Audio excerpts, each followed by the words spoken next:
Coming up on this episode of Nintendo Cartridge Society. No, my Wii U didn't die. Dad just drove it to a farm upstate where it could run and play with all the other Wii U's. There, Patrick.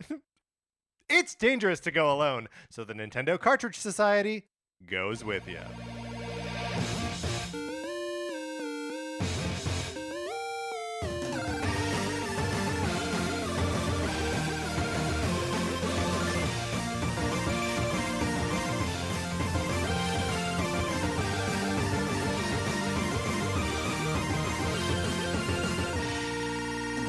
Welcome to Nintendo Cartridge Society. My name is Patrick Ellers, and I am joined, as I am always joined, by my co-host, Mark Mitchell. We've got a good show for you today. We're going to be talking about the news from the week, including the future of the Bayonetta series. And then on Thursday, we are drafting the best Nintendo Switch online service imaginable. But Mark, in the meantime, how's it going? It's going great. I wear a night guard, like Okay. a mouth night guard, when I sleep because I clench my teeth. Yeah, Like super hard. grind them. And I got a new one just a little while ago. So it was pristine, which means that sometimes when I wake up in the morning, I like take the night guard out and I can see I'm beginning to like chisel little indentations Yes. into the bottom from like clenching so hard. And I feel a little bit like in a werewolf movie when somebody When they chain themselves, when they to like the radiator. transformed, Yeah. and then they wake up the next morning and they like What look have at I done? they look at the mess and Yeah. they're like, what happened last night? Yeah. And I feel that same way where I'm like, oh, there's a new little like tooth chisel there where I must have like really ground down yesterday. It's like, what was going on? Yeah, but also like it's a thing in your mouth. Like your subconscious self is right to chew on it. It's a thing in your mouth. Right? Yeah, I mean, that is, I guess that, so better, I mean, look, I'm not complaining, better the night guard than my teeth, Than your tongue, clearly. right. Yes. They just do night guards on like one set of teeth, right? Like Yeah, that's right. no one has like two night guards. I don't know. I had a night guard for a while, but then I had some like work done, like some I had crowns and a root canal. So like I really did like a number, like remodeled my mouth. Oh, sure. right? It wouldn't like fit anymore. I mean, that's like I put it in and it was like, no, this doesn't work now. And so I haven't gotten it replaced yet. But I also I always wonder like, why does a mouth guard need to be so precisely fit to your teeth? Why can't it just like a boxer just wears like a big plastic thing? I guess you could. Are you saying I should go to a sporting goods store? Give it a try. Give it a try. It's gonna be cheaper than going to the dentist. I'll tell you that much. Mark also is cheaper than going to the dentist, joining our Patreon and supporting us there. We appreciate you supporting us no matter how you do that, even if it's listening to the show for free. We love it when you do that. But if you want to throw a couple bucks our way, you can go to patreon.com/Nintendo Cartridge Society and check out what we have to offer there. That's right. We are doing at the 8 and 16-bit level. We are doing a bonus episode of the show every month. It's actually a mini series right now called NCS Detective Club, where we are talking about the great detective shows of television. We have done Murder, She Wrote. We have done Monk. We have done Diagnosis Murder. And coming up, and we're going to be talking about Psych, a show I've never seen before. So same. Looking forward to that. It's going to be great. So check that out if that is of interest to you or if you're interested in supporting us in any way. And if you want to hang out with us more, you can do so on Discord. That is, we have our own Discord server where we're always talking about Nintendo stuff, sharing what we've been playing, and now squatting up in Pikmin Bloom. I'll talk about that more in a little bit. But if you would like an invite to the Discord, just email us at Nintendo Cartridge Society at gmail.com. And we will gladly send you an invitation. Mark, would you like to talk about what we've been playing this week? Yeah, let's do it.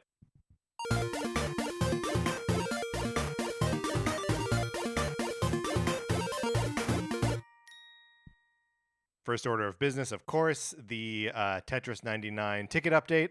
I've been thinking about this. All right. And first of all, absolutely want to hear your update. Okay. But second of all, I think I'm going to save the theme song. For what? I don't know. For like anniversary thing, or just like you're saving it for you and well. No, maybe okay. for like big milestones. Sure. Like when you pass 700. Sure. Okay. We'll need to just come up with something special when you hit 999. Right. That's interesting because do you read the theme music as celebratory? I always read it as like anticipatory, right? Oh, That it's like building up the suspense. right, because otherwise it's just a number, and it's a number that increases by somewhere between like 15 and 28 every week. So like people are just waiting to hear what that number is. Okay, no, you're right. Dun dun dun dun dun dun dun dun dun dun dun dun dun dun dun. 672. That's pretty good. I crossed the 666 threshold this weekend. I was like, cool, 666, number of the beast. All right, very fun. It's feeling like a chore now for real.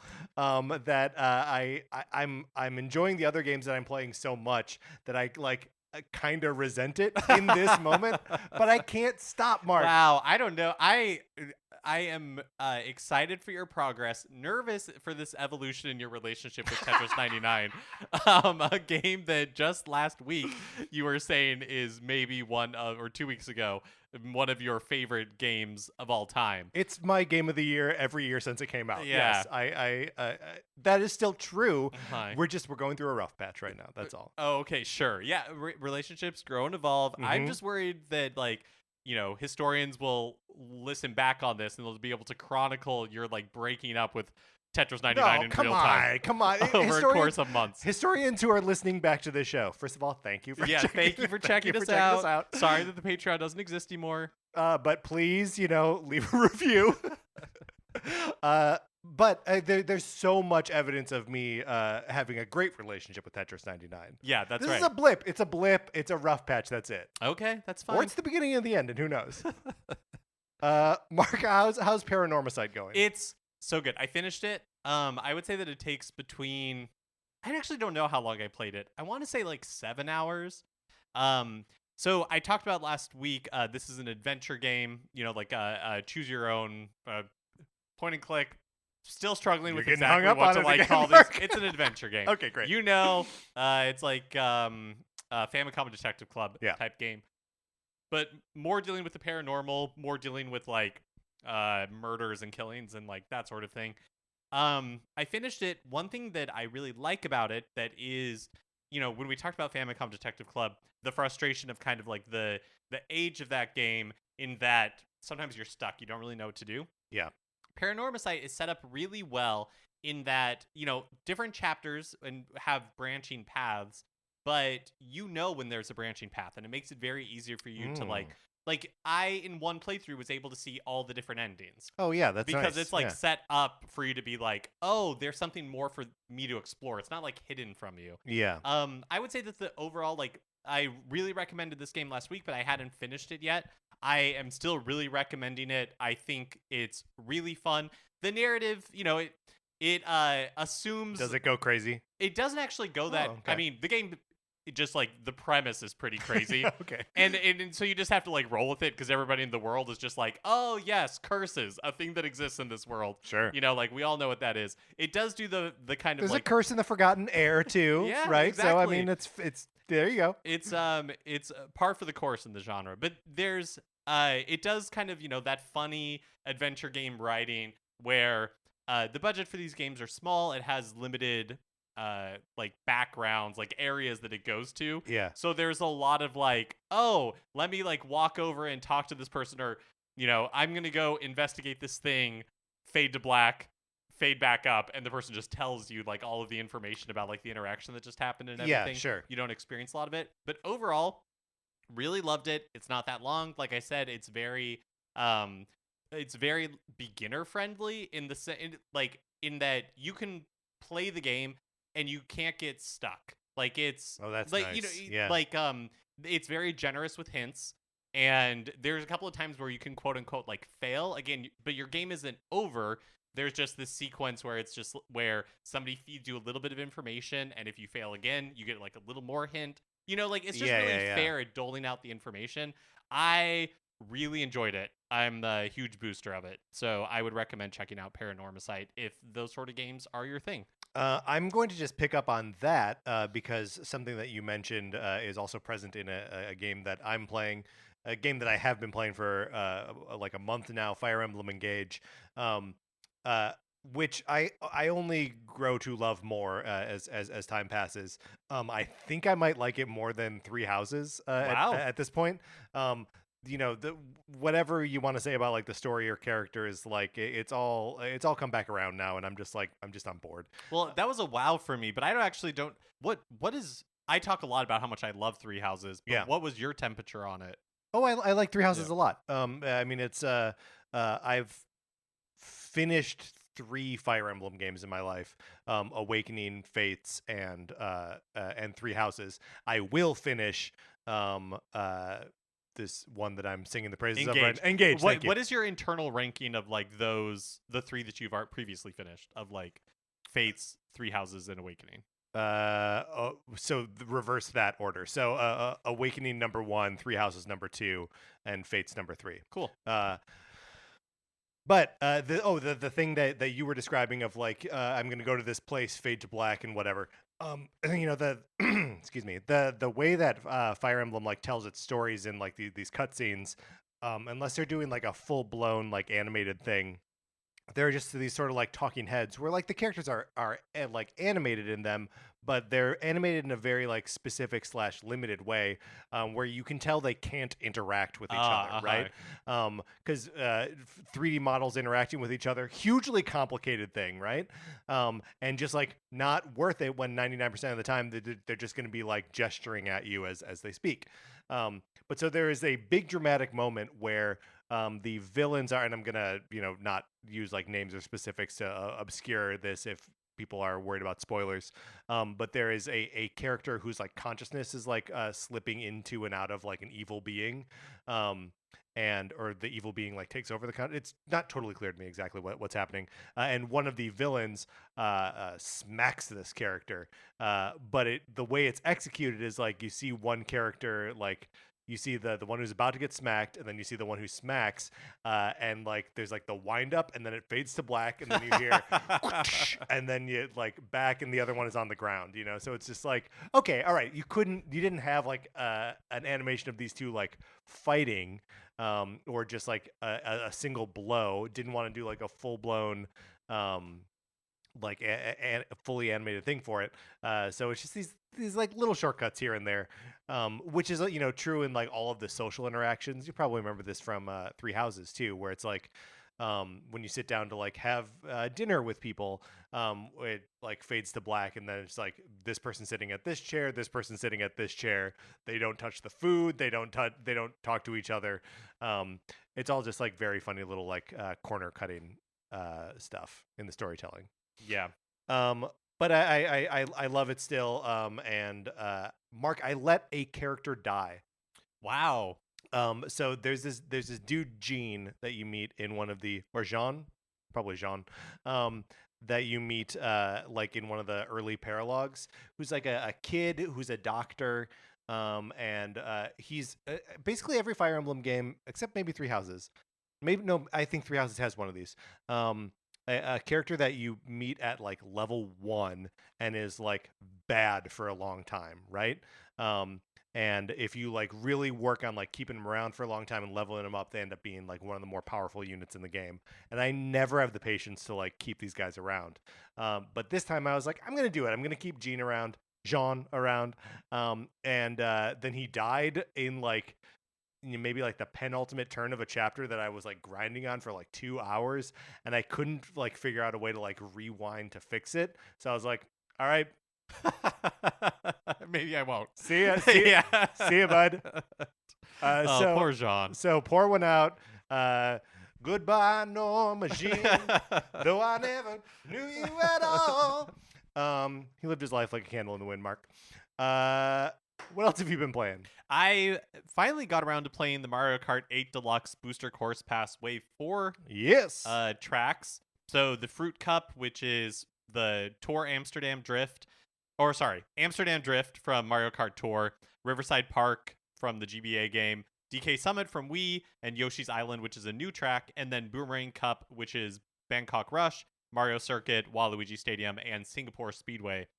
For me personally, I would say the Yoshi's Island one is pretty incredible. It's a slam dunk. It's have you Oh yeah. played them? Mhm. Okay, yeah. So I played them on my own, and then this last weekend I got Sarah to play them with me too. Oh, so, cool. yeah. Because I don't think we talked about it on the show. Hmm. But yeah, Yoshi's Island is super fun. It's fun to see like those Yoshi Island enemies whose names I don't know, like the really like fat duck things that walk around. Yeah. Okay. Yeah. Fat Whatever duck, those are yeah, called. Sure. And having Shy Guys up on stilts, like that was really fun. And those like seagulls that are like flying around. Oh yeah, and just some of like the other Yoshi's Island stuff. Like there's like the question mark cloud. I that question mark that- cloud that when you run into it, it makes a bridge Uh-huh. so that you can finish the level like in the like Yoshi like circle of flowers. Yeah, and Yeah, it it's allows you to great. like take the corner a little Mhm. faster. Like that's like really fun. I like how these booster course passes, and I guess maybe Mario Kart 8 Deluxe in general is kind of like rehabilitating the Game Boy Advance Mario Kart circuit Yeah. tracks for me. Like I like Riverside Park. Well, it's not like anything interesting in like its layout. I love the way it looks. Yes. It's got this like sunset vibe where yeah, it's like it is it's really, very cool. It is really good. And like I honestly like I don't remember these tracks well enough to remember what like the GBA version is Sure, like. yeah. But yeah, I thought Riverside Park was great. DK Summit, super fun. I had forgotten how fun this track is. Yeah. DK Summit's so good. And then It's also cool to have the like half pipe mechanic back. Yes. I know we had seen it in like Maple Tree Way and maybe another one of them, but it's not something that's present in the base Mario Kart 8. And then the from the Boomerang Cup for me, I think Mario Circuit is fun. It's another one kind of like Riverside Park where it doesn't do anything special, but I love that you like go through the woods and there's like Oh, the light yeah, shining yeah. through it. Like Mhm. that part's nice. But for me, the standout track here was definitely Singapore Speedway, which to me, with all of it's like a night race and all the neon in Yeah. Singapore, and the music, it feels like a terrestrial Rainbow Road to me a little bit. Yeah, totally. Yeah, and it's very cool to see that like that big hotel that's like the three towers and like what appears to be like a boat spanning the three of them is very cool. I struggle with both Bangkok Rush and Amsterdam Drift.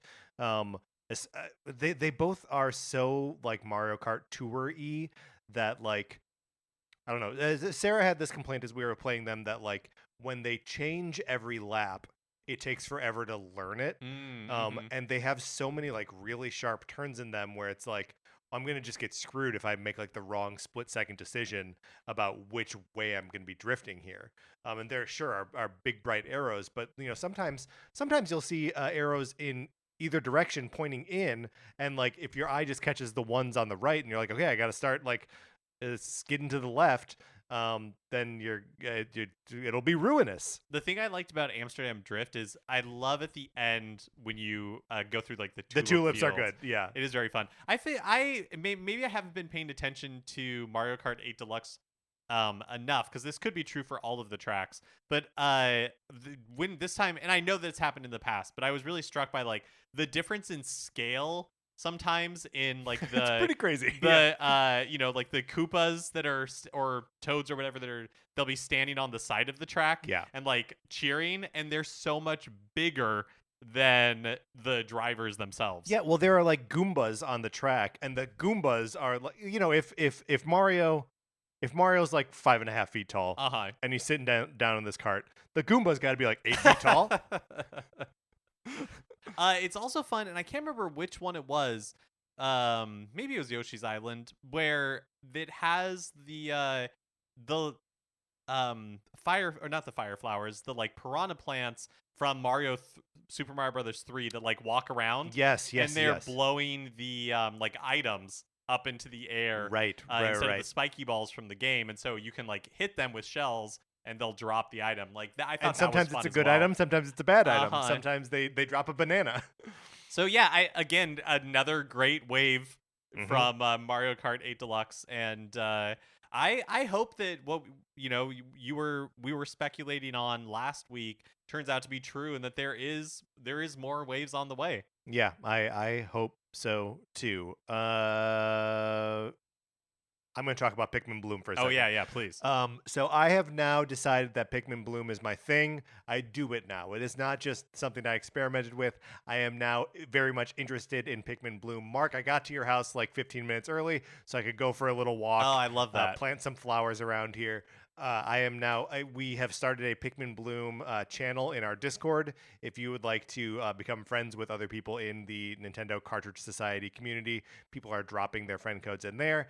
We can take on challenges together. Connor, Okay, yes. so what is the challenge? Because I saw you guys talking about that, and Yes. last week when you were talking about your experience with Bloom, I don't think you had done one yet, and so we were kind of wondering, Right. like, what is the thing? Like, what is the combat? Right. Well, So how does it work? I haven't done any combat yet, but there was a mushroom near me this weekend that was a like St. Patrick's Day themed mushroom, so I could only send Pikmin with shamrocks on their heads to fight it. Okay, you're talking like a real Bloomy because I don't know what you're talking about. That's right. What do you mean there's a mushroom? There's a mushroom. Okay, so Is that like a gym in Pokemon Go? kind of, Okay. yes. So there are like mushrooms. There are like large flowers and stuff. I went to a concert in Hollywood this weekend, and there was a large flower that I wanted to go check out while we were in line for the concert, and it was over Gregory Peck's star on the Walk of Fame.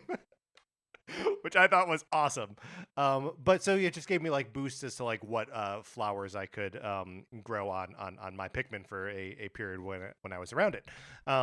But so the specific challenge that friend of the show Connor McCabe and I took on this weekend was a flower planting thing. So like you gather petals as you're playing the game, and then as you walk, you can decide to distribute flowers, plant flowers, and then like it'll show up on your map as like there are flowers along this walkway. And if you're playing with other people, if you're playing with friends, then other people can also see those flowers. You don't have to play with other people. You don't have to play with friends. So it can just be your own private flowers. But so the challenge that Connor and I took on, that was supposed to be like a 6-day challenge, but we started it on like the 5th day, was plant 30,000 flowers. We got to about 9,000 Oh flowers. my gosh, so amazing. like, we put in like a good effort. Didn't get close. But we've started now a new one, and we're going to get it this time. I just know it. But so yeah, the ability to attack mushrooms is something that just appeared for me this weekend, and I didn't have the right Pikmin to actually do it. So I'm excited for what this game has to offer in terms of like little systems that it's hiding behind, the grind and just sort of like the process of playing the game. Mostly, I'm just excited for how it's motivating me to go on walks and go on runs and stuff like that. Because I feel like I've been bad about staying active lately in the last, I guess, all year so far, really.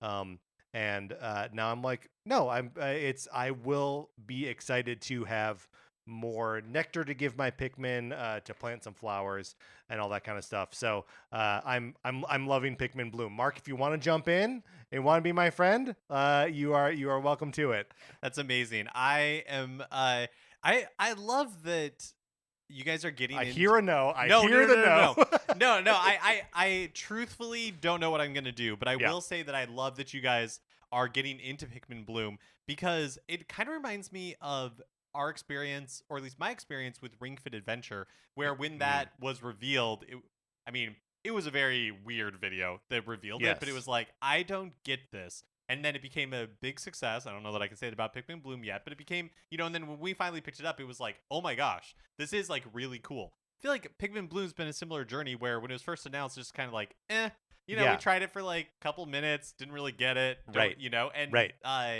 But it is cool to learn that there is like something there and that it is entertaining. Yeah, and there's something there in a way that's not. I know that like it's built on the same bones as like Pokemon, right? At Pokemon Go.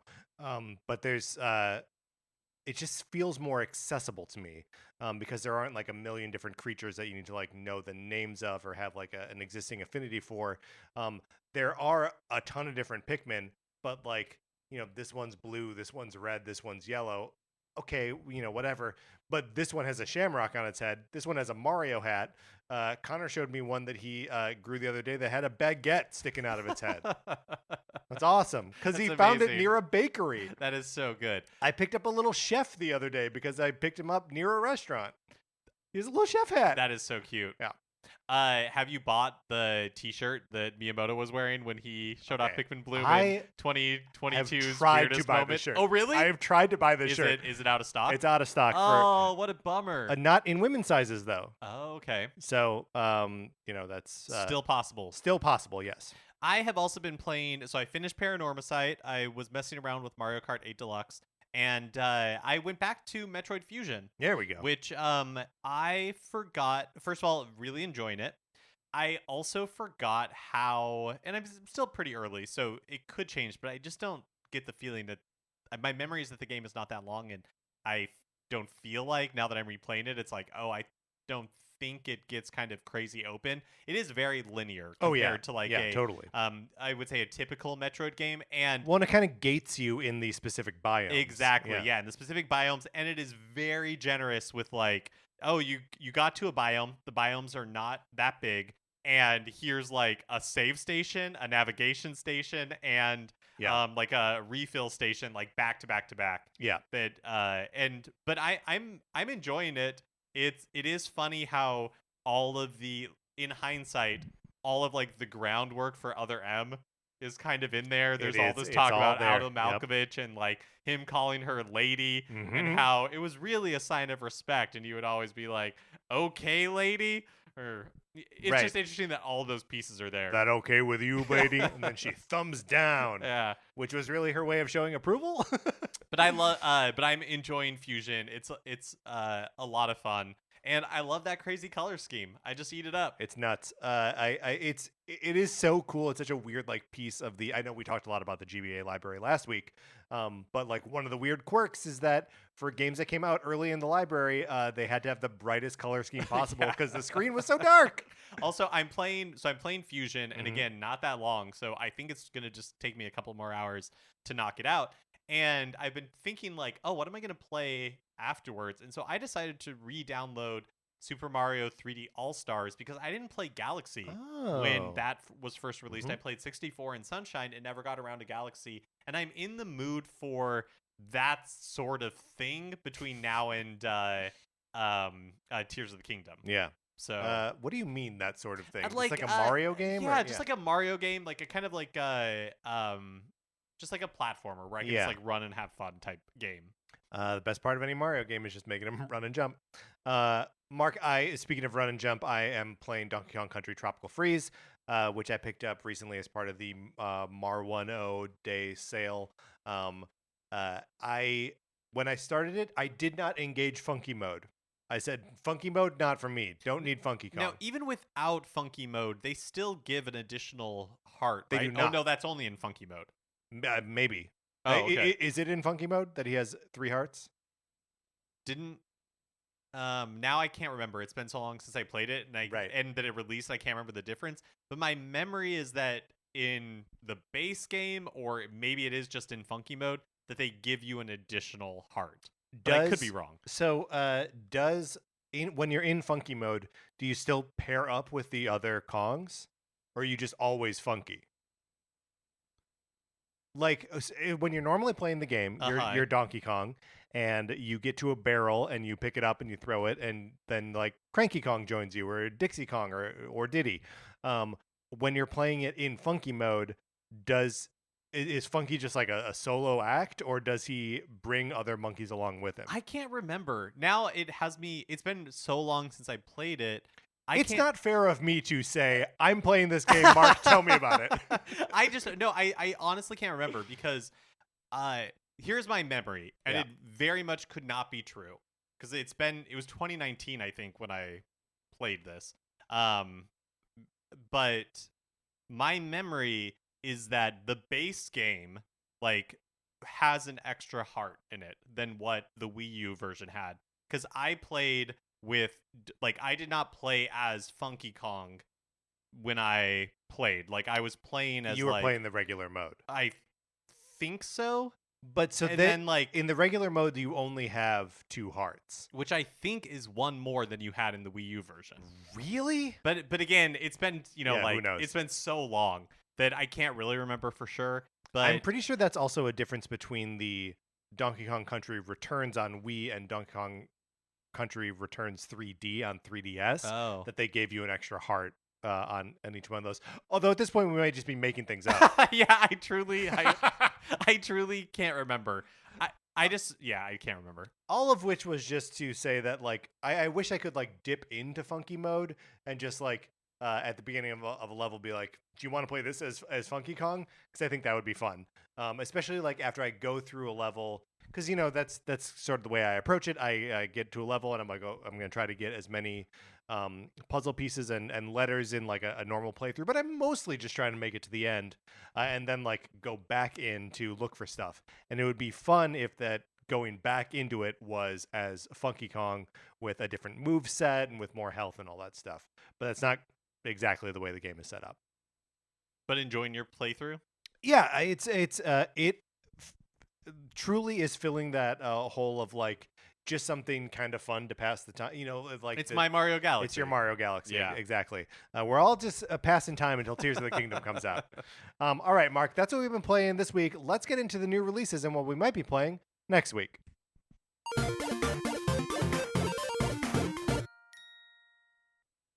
Well, here's something that's actually already out, and we touched on this during Thursday's episode, but new games were added to the Game Boy, NES, and SNES Switch Online libraries last week.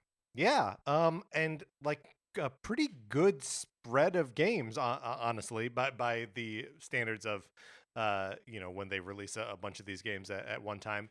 We've got Kirby's Dream Land 2, we've got Burger Time Deluxe, both on Game Boy, Side Pocket on the Super NES, which is the one like kind of disposable one in this list, and Xevious for the NES. Yeah, and both Kirby's Dream Land 2 and Burger Time Deluxe were not on the list of like upcoming Game Boy releases. Confusing. Which is kind of cool, because then you're like, well, anything can happen now. Right. Now I'm like, oh, I'm not disappointed that Donkey Kong 94 wasn't on that list of games coming to the GB the GB library. Yeah.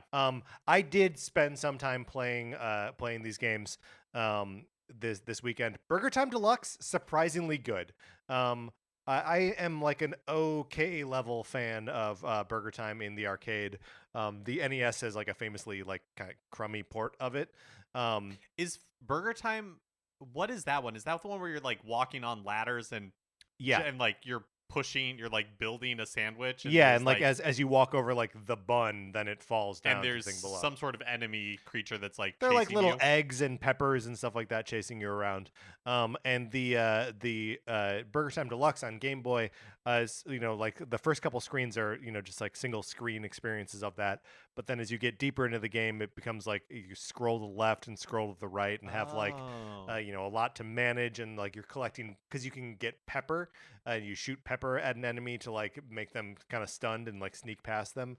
And so like managing that, picking up the pepper upgrades, and like making the burgers and managing these platforms is like really pretty cool and compelling, and the music is great. The graphics are like delightfully Game Boy. For me, Burger Time Deluxe is the pick from these four.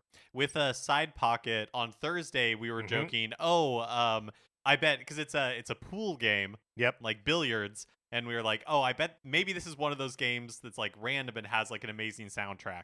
And so you turned it on after we finished recording last week, and it does have a jukebox mode. Immediately accessible. You don't even need to unlock it. But I would say it's an okay soundtrack. It's an okay soundtrack. There were like 2 or 3 tracks we were like, hey, all right. But it lives in a lot of the same like smooth jazz kind of area that like isn't super compelling on that thing. But this update does bring the total library of games to 196. Yes, not counting SP versions, Japanese exclusives, or the European variants of games. So, Mark, we're getting close to it. What will be the 200th game on the Nintendo Switch Online Plus Expansion Pass? First of all, kind of crazy that there's 200 games on there. yeah.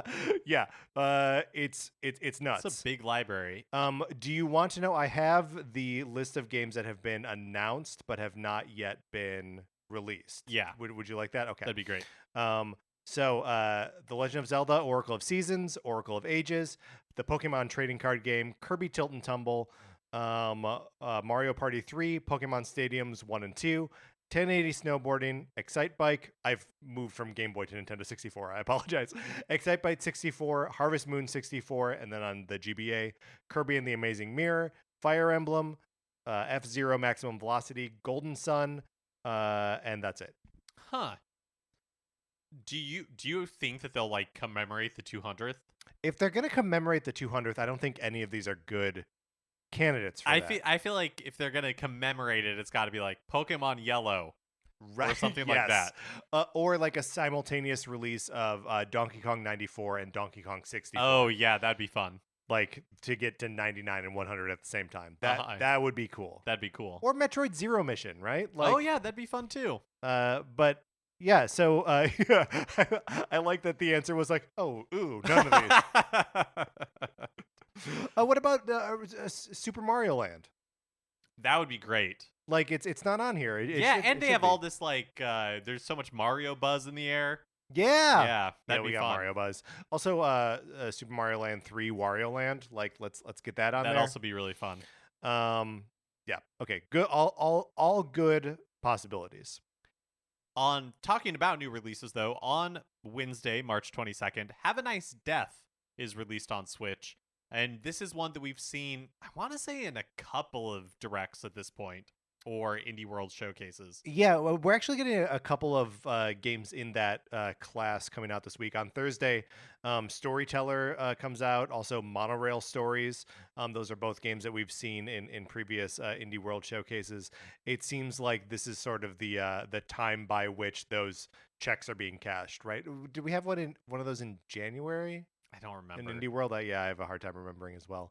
But yeah, we're just sort of like reaching that threshold of those games are actually coming out. And then finally, just wanted to call out here that Square Enix is having a sale in the US Switch eShop now through March 31st. And it has some pretty good deals on stuff like Dragon Quest Treasures, which came out just a couple of months ago, is $35.99 versus the regular $60. Final Fantasy 9, 7, 8 remastered, and 10, 10-2, and 12 are all on sale. The most natural order to list them in.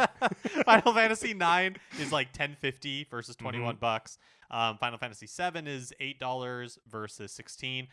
This is the one that I'm like, oh, maybe this is the time for me to get it. Final Fantasy 8 remastered is just $10. I was thinking about this too. I'm also a little bit interested in picking up 10/10-2 and 12 because like I've not messed around with the HD re-releases of any of those, and just like I don't know, it's too many Final Fantasy games to pick it's up, way too many, yeah. But like, yeah, having like 12 be that for whatever reason is the one that like where I'm like, ooh, that could be fun to revisit as well. But 8 for $10. That's the one that my eye is on. Chrono Cross the Radical Dreamers Edition is $14 versus $20. I would like to speak to that for a second. Please. Because I I recently turned on Chrono Cross the Radical Dreamers Edition because I was like, oh yeah, we read about a patch to the game. Yeah, did you end up finishing? No, not even close. Oh no, sorry, not Chrono Cross. Sorry, go ahead. So I checked back in to see like how much the performance had improved, and if you recall, I had gotten myself like stuck in a like glitched thing where the enemies in an area were enemies that shouldn't have been there. Anyway, and I was like, okay, I'll go into one of these battles where like the frame rate drops to like miserable, incredible frame rate. Oh, so it really was an improvement. It seems like they fixed it. Oh, that's like, great. It's running at a higher frame rate than it ever did on PlayStation 1. So if you were ever interested in Chrono Cross the Radical Dreamers Edition, but were turned off by me saying the performance is rough, the performance is no longer rough. That's pretty cool. Yeah. Crisis Core. That's the one I was asking about. Crisis Core. Yeah. No, I never finished it. But I was so close. That's also $10 off. It's normally $50 is going for $40. Yeah. So a ton of other games in here that I didn't list, but yeah, a pretty strong sale from Square Enix right now. All right, Mark, let's get out of the new releases. Which brings us to a regular segment on the show. It is time for 433. In 1952, American composer John Cage wrote a piece called 433, wherein a performer or group of performers didn't play their instruments for 4 minutes and 33 seconds. For the purposes of this show, our instruments are talking about Nintendo, so for the duration of one performance of 433, Mark and I'll talk about something not at all Nintendo related, thus fulfilling the contract of the piece. Mark, you've posed a question here. That's right. Patrick, if you could switch places with any fictional character for a day, who would it be and why? Okay. So it just is had to pick a fictional character that we switch places with. Yes. Which means they'll have to perform my duties for a day, Yeah, and I'll have to perform their duties for a day. Yes, that is true. That's true. Okay. And then when we switch back, do people know that we're... I think so. Okay. I think it is because I'll tell you mine.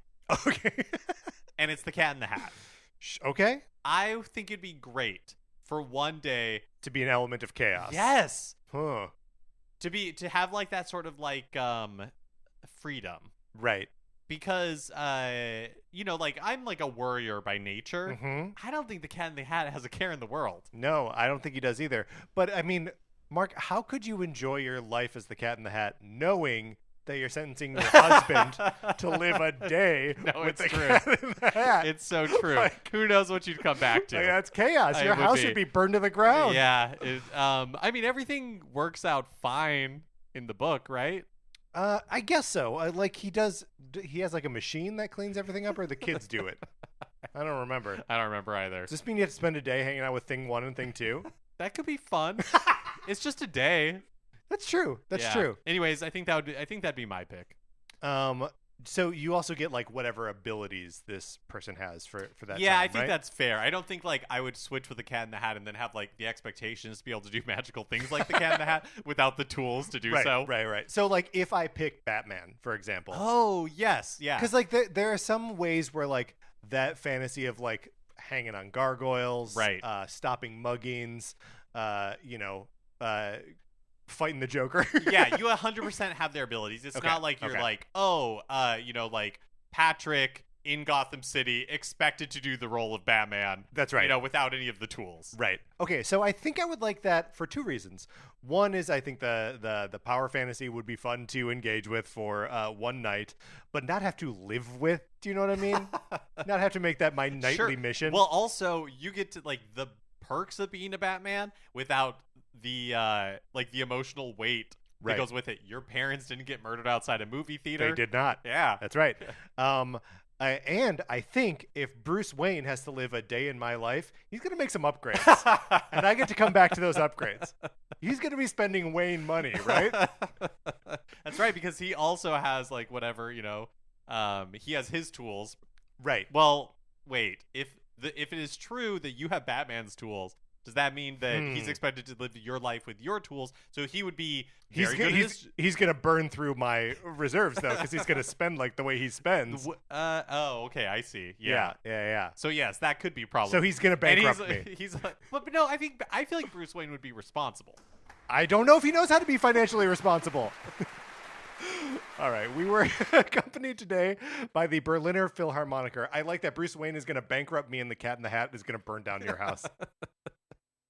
All right, Mark, let's get into the news.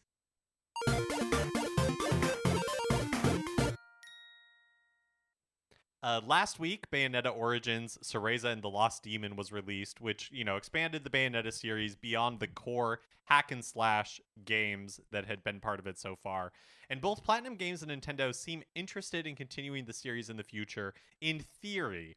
In an interview with Famitsu in Japan, series creator Hideki Kamiya and Nintendo producer Makoto Okazaki said this when asked about the series' future, as translated by Nintendo Everything.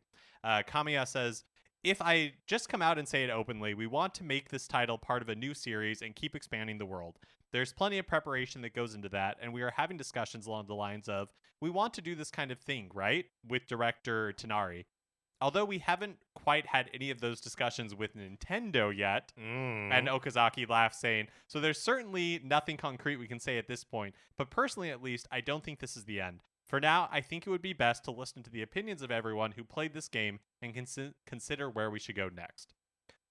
So interest among the creatives behind Bayonetta for more Bayonetta, be it in the form of like Bayonetta Origins or anything Something else. else. Yeah. I do wonder what happens if Bayonetta Origins bombs. Which possible. I haven't seen it on the eShop bestsellers at all. Yeah. I checked earlier because I didn't see it over the weekend, and it can absolutely be skewed because sale items go in there. Totally. Like yeah. a And there've lot. been a lot of big sales lately. Yeah, with like Martende. So there's so I don't I don't have any idea, but just like anecdotally, you're looking at the top sellers, and Bayonetta Origins is not in the top 30 best-selling games on the US eShop, which does not seem to bode well. I wonder if tell me if you think this feels true. The Bayonetta Origins audience buys physical games. Oh, that could be true. That feels true to me. It feels like a similarly enthusiast, like collector kind of mentality. So that could be skewing the numbers on the eShop. But even still, like you're right, it's a little bit of like this is a first party ish, published by Nintendo, It right? is, yeah.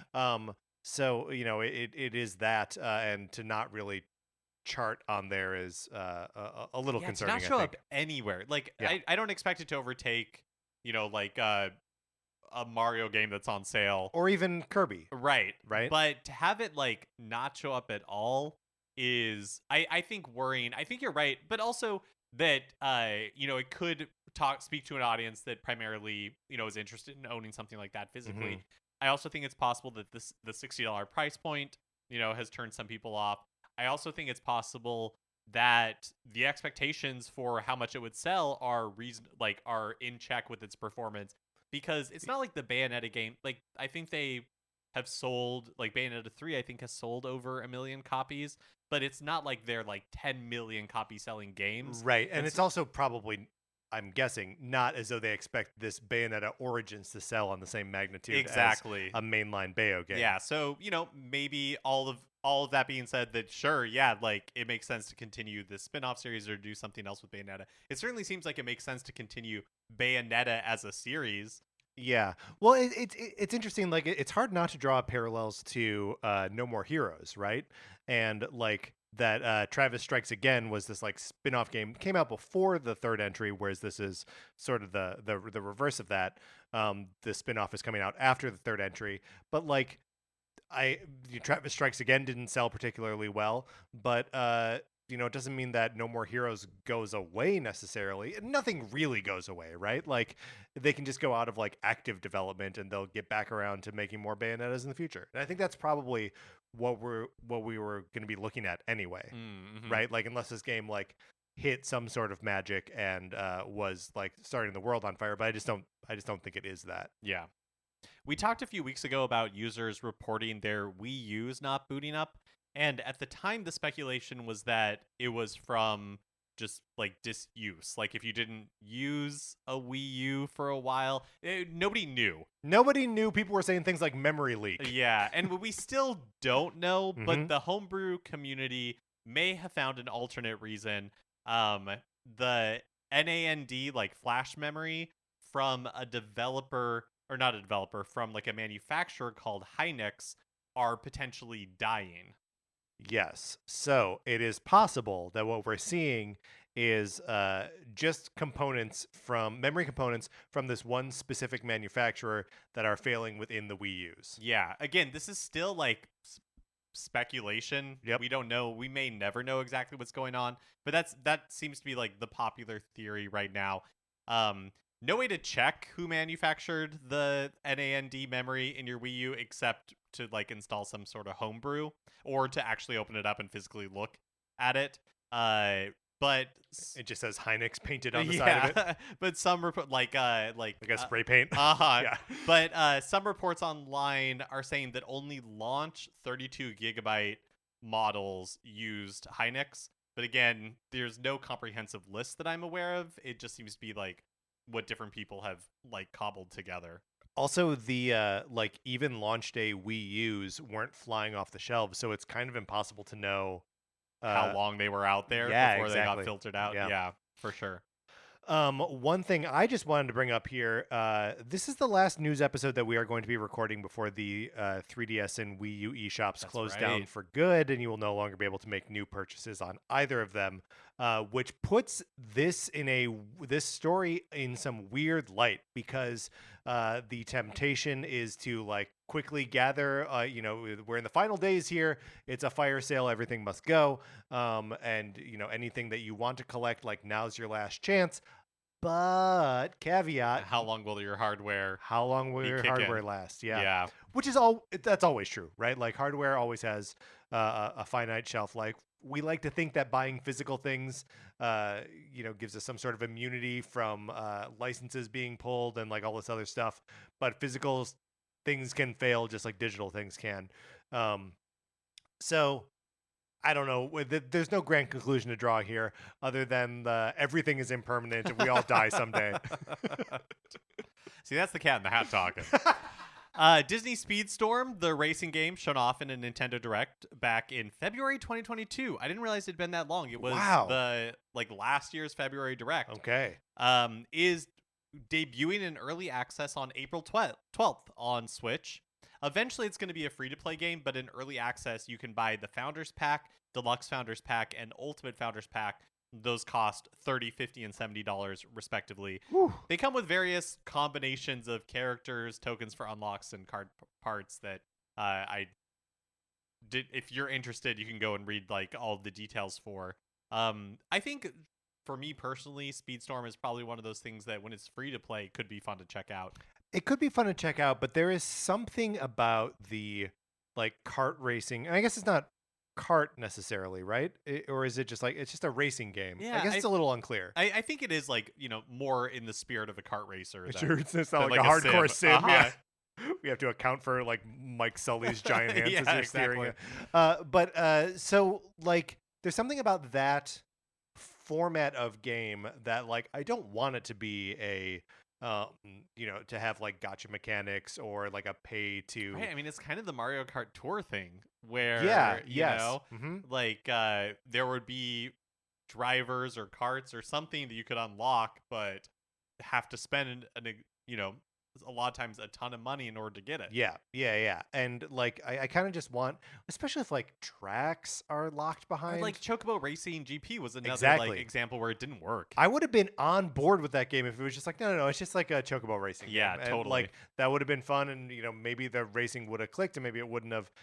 But like, yeah, it's this feels like a kind of skeezy platform for that, especially when you consider like how much kids like kart racers. And I know that's the point. Like the Right. point is like, what's the thing that everyone's going to want to play, and then everyone can try to spend money on it. But I don't know, it just feels a little skeezy, especially coming from Disney. Yeah, it is funny that like the kart, for me personally, a kart racer, I'm like, no, thank you. But again, we'll say it again, Disney Dreamlight Valley, similar That's right. setup, and still I'm like, well, someday I think that I think you and I are one recommendation away from playing it. that's right. I One don't person know that we know anybody- in the real world Yes, who's yeah. like, "Are you playing Disney Dreamlight that Valley?" would be the tipping point. It'd That be would do Pikmin it. Bloom all over again.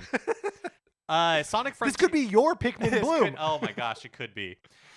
Sonic Frontiers is getting its first major content update this week. It's the Sights, Sounds, and Speed update, which will be available starting March 22nd, including some new challenge modes, a photo mode, and a jukebox, plus some quality of life improvements. Not really Nintendo news per se, but after Sonic Forces being a part of this show, Here we go. the fabric of this show for so long, I feel like not an obligation, a responsibility to talk about Sonic They're Frontiers. sort of the same thing.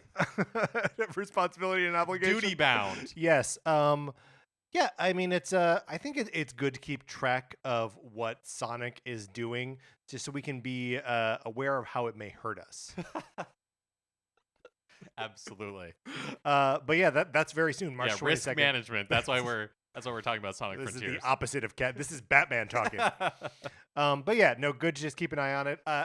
Every Sonic game should have a jukebox that you can access immediately. 100%. Because what are those games if not tunes? I mean, I'll go as far as to say most games should have a jukebox that you can access. That's a great point. And it should be available on the Nintendo Switch Online Of mobile course app. it should.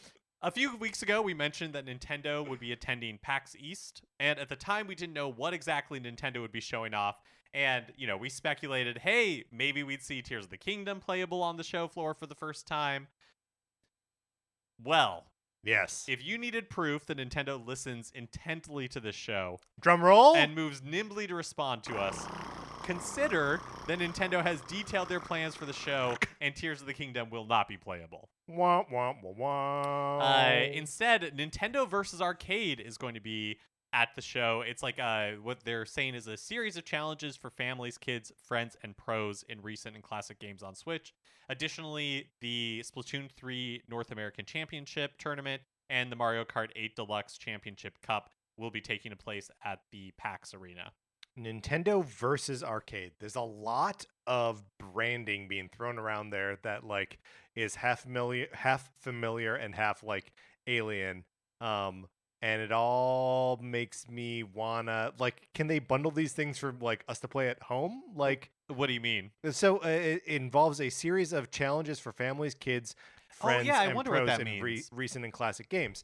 That sounds like a like NES remix kind of experience, but with games both old and new. It sort of reminds me of like the Nintendo World Championship cartridge for the NES from all those years ago that sells for like $10,000 now because it had like a little bit of world class track meet in it. It had a little bit of Dr. Mario, whatever. Why can't they do that for us? Yeah, that's interesting. For me. For some reason, I expected, like, I didn't read into it that way. I thought it was just something kind of boring, but you're right. That, I guess, like, I don't actually know what that means.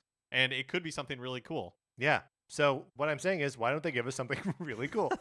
Well, PAX East is this Thursday running through Sunday in Boston. So I think we'll probably pretty quickly be able to find out what exactly it is that we're missing. Mark, I get to read this next one. Oh, excellent. Last week, developer Yacht Club announced free DLC for Shovel Knight Dig. Fate and Fortune, which is available on PC and mobile now, is coming to consoles later. Mark, this is DLC, free DLC for Shovel Knight Dig, a game that I love dearly, but put away because I was like, I think I've experienced everything I'm going to experience in this game. There's a new Nightmare mode, which is like harder stuff, challenges that you take on with the Black Knight. Fetcher, who's like a little dog who can help you exit from the runs or from the well mid-run with all of your like riches intact. There are mementos, which are trophies for like the various accomplishments that you achieve like within the game. It was always tracking these, but now you can just like have little trophies on your title screen and share that with other people on social media. There's a compendium that keeps track of everything you've collected. And Mark, there is a new musical track from Jacob Kaufman, who does all the music, called Hexadecimate, which is awesome because it's new Shovel Knight music.